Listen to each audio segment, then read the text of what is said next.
Like, turn all your notifications off, schedule your email time, and communicate that to your team, communicate it to your clients or whoever it is. And honestly, once you set that boundary, people really respect it, and it will make you far more productive. The other thing I would say is fit breaks are something that I would encourage. Okay. I've done this at a few different workplaces, especially if you have, if your employees are doing office work, or even if they're doing physical stuff. We just need to move our body in a different way for 5 minutes. Like the company I used to work at, we would all gather in the elevator lobby twice a day, totally optional.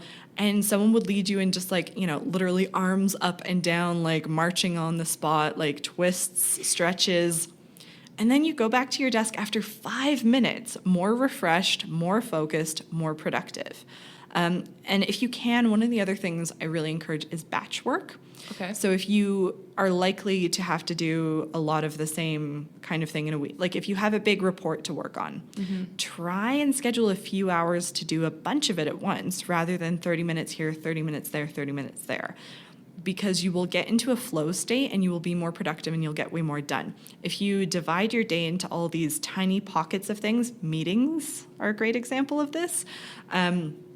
You're basically asking your brain to switch browsers constantly, right? Like you're asking it to be able to fully move from one activity to the next and not lose any concentration. And our brains can't cope with that.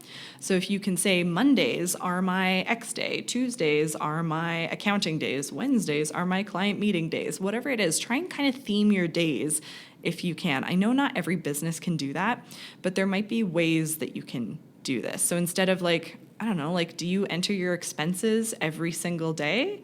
Or do you do it once a month? Like that's more productive, right, than going into the expense system to do it every single day. And that's just an odd example, but there's plenty of other ways that you can incorporate that same philosophy. Why do you think we try to multitask so much? I think it's that to-do list thing, right? Like we want to get multiple things off of our to-do list. Whereas and I write lists all the time, right? I love a list. Oh, me too. I love a list. Yeah. And so that's why, you're often like, wake up, check, like, or whatever it is. But like finishing that project, you want to check things off, but that project might take 10 hours to finish. And so you're like, well, I'll do all these other little things to feel more productive. And as a result, you're putting off that bigger, harder thing. I always say, like, figure out what are your top 3 priorities for the day. Do those first. Anything else is a bonus. So get into the habit of like, my to-do list is 3 things long instead of 10 or 20. We want the dopamine hit from every time we check that off, but it doesn't make us more productive. It doesn't make our business stronger. It doesn't do any of that. If you're working towards the big goal, the big strategies, the things that are going to bring you revenue, satisfy your clients, make your employees happy, those things are the gold. Yeah.